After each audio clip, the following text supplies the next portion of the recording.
Hi, my name is Daniel Garcia, and I am about to do my reflection for my observation that I just completed here at Teresa Hughes Elementary School in Cudahy, California.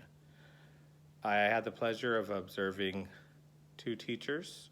The first one was Miss Pisano. She's in kindergarten. I really enjoyed observing her class as I see myself as a kinder, first, second grade teacher when I'm ready to go into the field.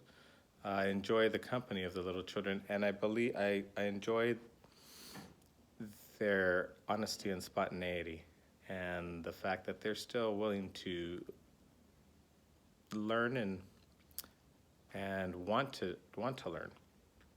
A few of the things that stood out to me first and foremost was the classroom management. I spoke to Miss Pisano about that, asked her what was her feeling on that.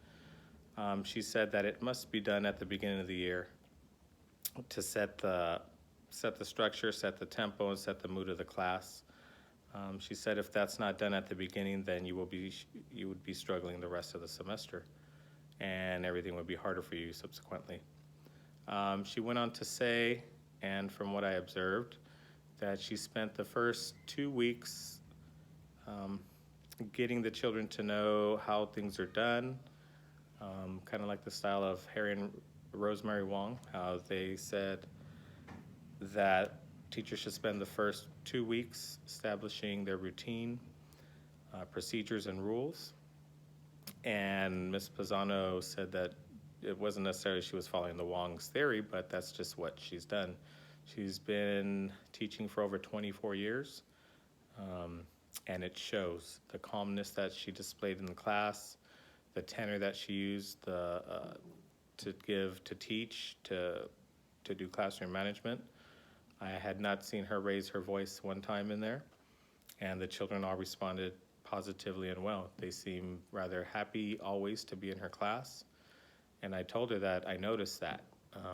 I've been in other classes where you can tell it's a different feeling, but when there's true, genuine happiness, it's easy to see, which leads me into my second thing with her, which is building relationships.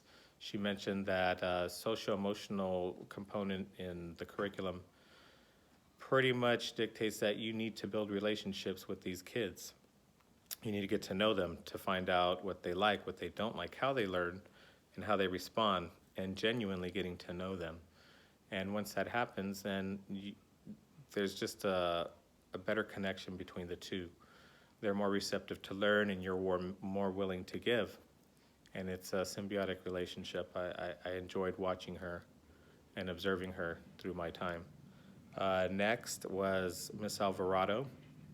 She's in fourth grade, and the same thing. She's been teaching for 12 years. She also stated that classroom management is first and foremost what is established at the beginning of the year, and that will carry you on. And she also said if you don't establish it at the beginning, you will be struggling. So sometimes it takes a little time, sometimes it takes a lot of time. But both teachers said that that's something that must be done and established at the beginning in order to be successful during the rest of the year. The same thing was also said by Ms. Alvarado about building relationships.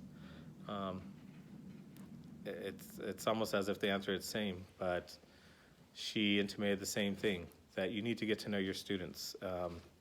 If you don't know them, then it makes it a little bit harder to understand when they're not receptive or they're not willing to learn. You know, everyone has a bad day. We have bad days. Unfortunately, we can't just say that we're having a bad day with our students. We have to push on through and then put up the good face and just constantly be on guard to not let them see a dreary side of you or even an unhappy side of you as they look up to us all the time. Excuse me. Transitions. Let's see, that was another thing I took into consideration. I liked how the transitions were made. In one class, a bell was used. In another class, the lights were used as a signal to transition.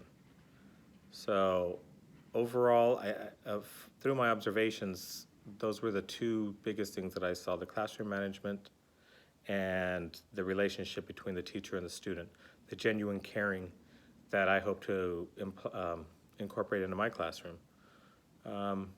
Love goes a long way. These kids need love.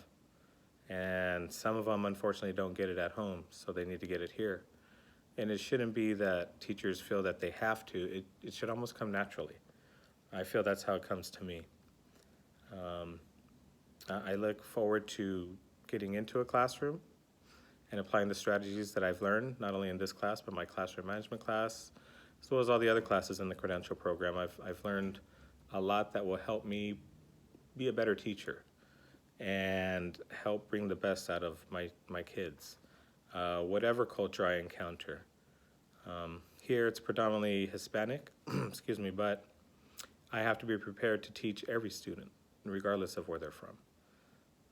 And I think this class, along with all the rest of my classes, will help me understand the diversity and the sensitivity and the anti-bias that has to go on in a classroom. It encompasses a lot, and some people may underestimate it, but teachers know so much goes into it. The more you give, the more you get, meaning the more you'll receive back from these kids in just in behavior, in academic success, in social emotional development and wellness, and just as a whole child.